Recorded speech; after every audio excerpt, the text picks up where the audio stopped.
As many of you know, I recently returned from a tour of England.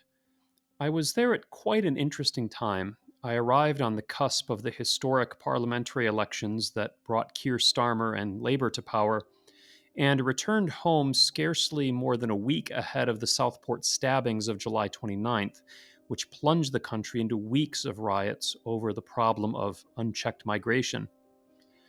I've been watching lots of commentary from English sources, both within and without the Catholic world. And while as an American I can't claim to fully grasp the situation there, I think it's clear that England is at a crossroads. Setting aside the occasional riffing around the 4th of July, most Americans hold the English in high regard. We have a deep respect for England's traditions and institutions. We tend to consider a thing more cultured to the degree that it is more English, and those of us who have English ancestry wear it proudly. Sometimes it seems that the royal family is more popular here than in the UK itself. When John Adams, in his capacity as the United States' first ambassador to Great Britain, met King George III in audience in 1785 at the close of the Revolutionary War, Adams stated his intent that the two nations might continue to enjoy, quote, the old good nature and the old good humor between people who, though separated by an ocean and under different governments, have the same language, a similar religion, and kindred blood. These words delighted George III, who responded memorably, saying, quote, I have always said, as I say now, that I would be the first to meet the friendship of the United States as an independent power. The moment I see such sentiments and language as yours prevail, and a disposition to give to this country the preference, that moment I shall say, let the circumstances of language, religion, and blood have their natural and full effect. The harmonious relationship desired by Adams and King George continually bore fruit over the centuries.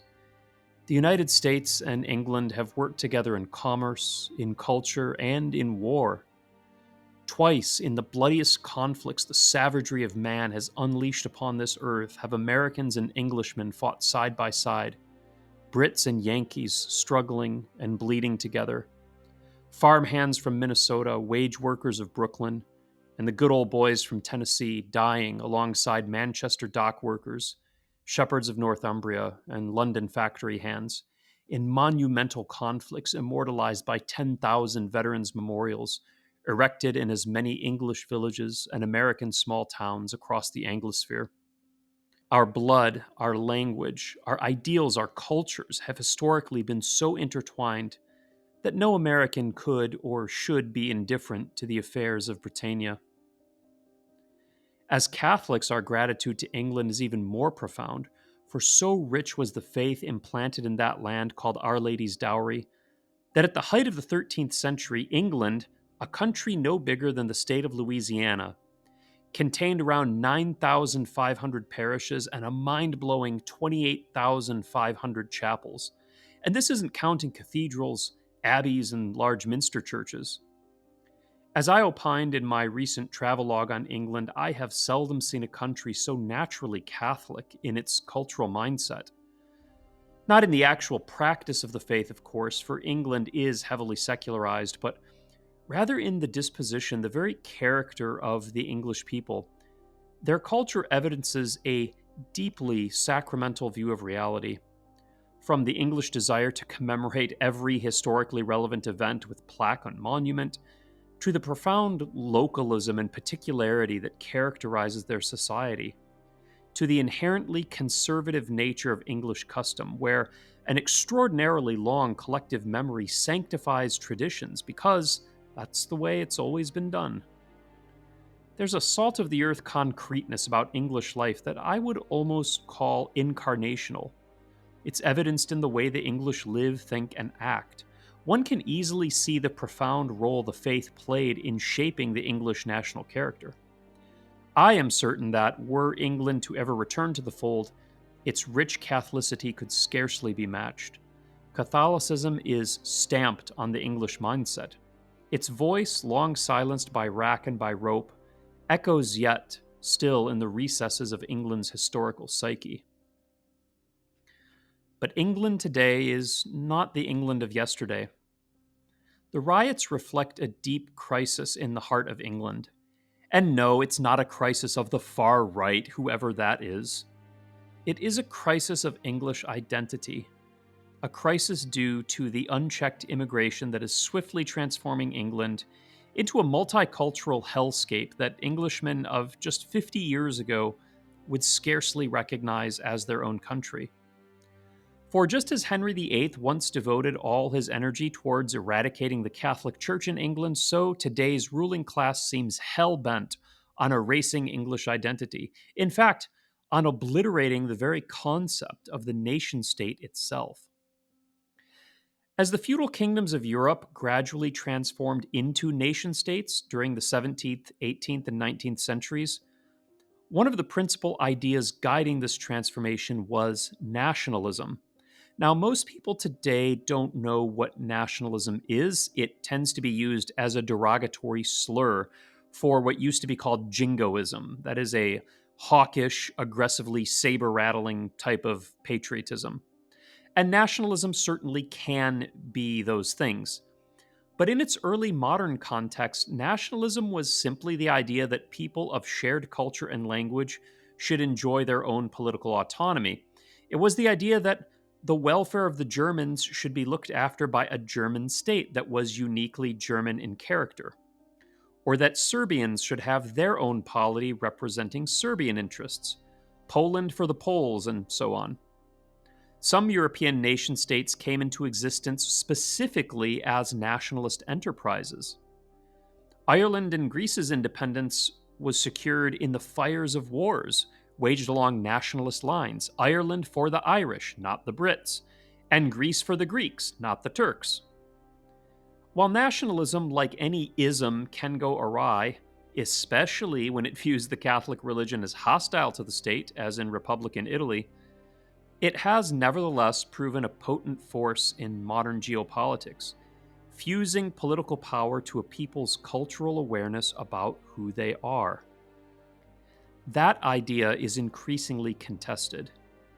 Today, the notion that the English state should serve the good of the English people is being undermined by unchecked migration, and not only in England but across the West. Because England's ruling class no longer believes in the concept of the English people. To be English is no longer about sharing a common ancestry, language, or culture. It is no longer a heritable identity. Rather, the concept of Englishness is being abstracted into an idea. Anyone can be English if they reside in a given territorial boundary, file the right papers, and pass the Life in the UK test. Doesn't matter where you were born, what your beliefs are, or what sort of cultural heritage you come from, because to be English is no longer an objective, heritable reality. It's an administrative one. Or, as Carl Benjamin says, England is being treated as an economic zone and nothing more. The English have never voted for this mass migration.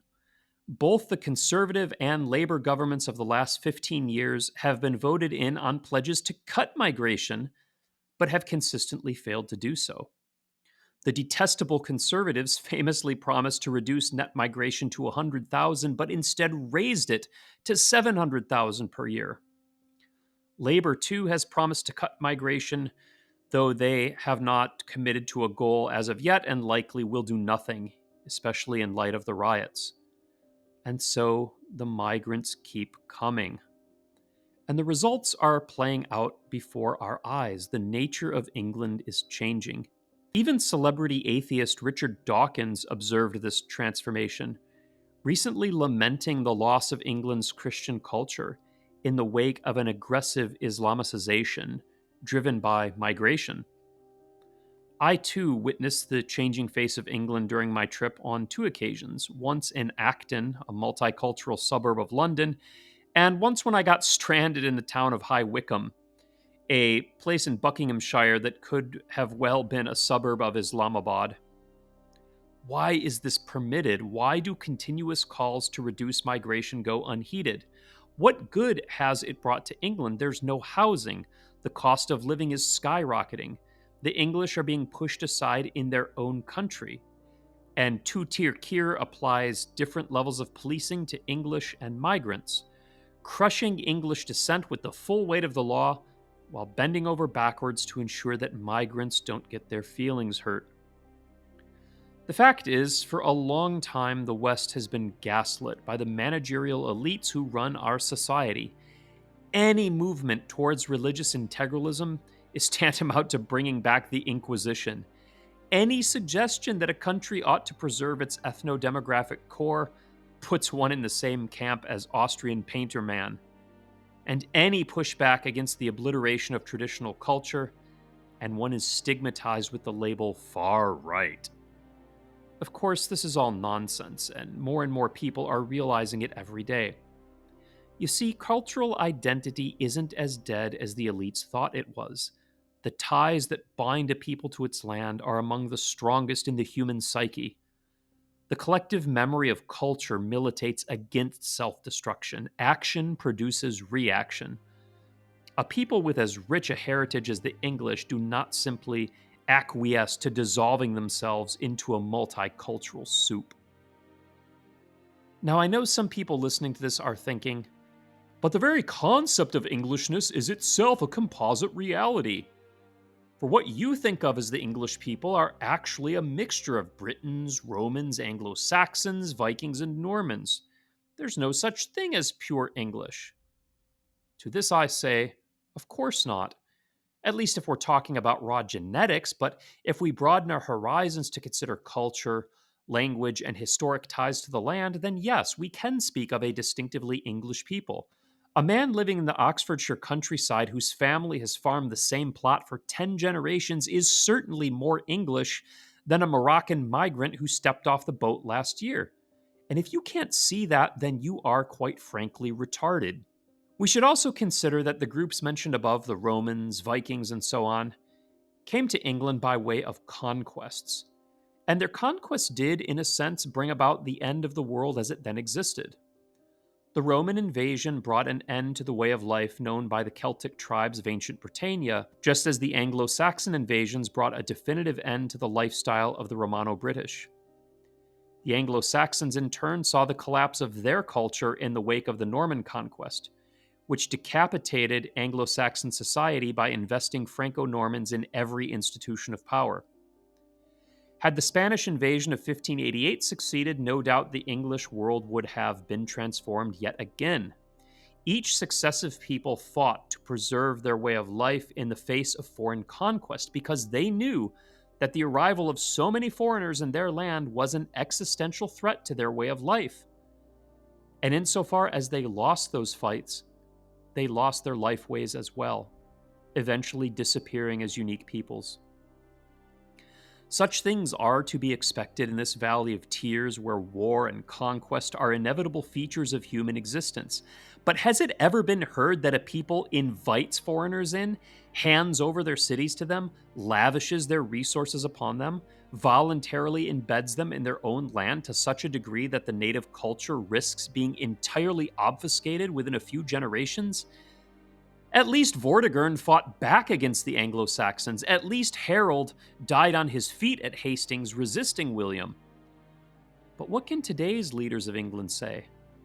How can they answer for the auto-demolition of their culture? By chanting diversity is our strength? Whose strength? Certainly not the English people's. During my visit, I was being shown around the city of Rochester by a friend. It was only my second day in the country, and I was a little dazzled and overwhelmed by the antiquity of everything around me. Not just the castles and grand churches, but the everyday things, the walls, the houses, even the hedgerows, some of which date back to the Middle Ages. My friend was walking with me down an alley, and I was looking at the stone alley walls, which were from the 14th century, and I marveled. In the United States, we seldom get to see anything older than the 1850s. I asked my friend if he was conscious of the great antiquity of everything around him when he went about his daily life, or if he just kind of forgot about it. He confessed that it was not something he thought about regularly. Since everything in England is old, it's easy to take it for granted, to just treat it as part of the scenery. Culture and tradition can be like this as well. We take the culture as given, merely assuming its existence, and never suppose its continuation might be in peril. We don't think of how much went into passing that culture down to us and how bitterly our ancestors fought to preserve it, and how easily it can go extinct. The Anglo Saxons merrily celebrating New Year's in January of 1066 did not know that before 10 months were completed, their entire society would be overthrown. Tradition is a fragile thing, and traditional Catholics like myself know this lesson well. And so, England, I hope in this time of trial you find yourself. I hope you reject the gaslighting coming from your leaders and again take control of your destiny. I don't know English politics well enough to opine on what this might look like, but I hope you find your way. Otherwise, the England you know and love will go the way of Celtic Britain, Roman Britain, and Anglo Saxon England. Thankfully, the situation is not completely irredeemable. The old English spirit, the merry England of yore, still exists. The old good nature and old good humor John Adams spoke of. I saw it with my own eyes, the further away I got from London. I saw it in the quiet hill country of Dorset, in places like Lyme Regis, a port city on the glittering sea that has scarcely changed since Georgian times. I saw it in the unassuming little Cornish towns where I was told, nobody cares what we do here because this is Cornwall. I saw it in the stately Somerset village of Axbridge, where locals gathered in the medieval square by dusk to drink and laugh. I saw it in the misty landscapes of Northumbria, where sheep scattered on the hillside grazed in scenes that St. Aidan of Lindisfarne probably would have recognized. And I saw it in the face of the pilgrims who walked barefoot down the holy mile of Walsingham, paying homage to the Mother of God who claimed England as her own dowry. Yes, the English spirit is still alive in the hearts of the English people, and I pray for you, England, that you will persevere. I pray that England will remain for the English and that it will again be merry. If you made it this far, I want to thank you for watching. This channel has had phenomenal growth over the last few months, and it's due entirely to your patronage and support, so from the bottom of my heart, thank you. And if you like this sort of content, please do subscribe and share these videos. And so, farewell until next time.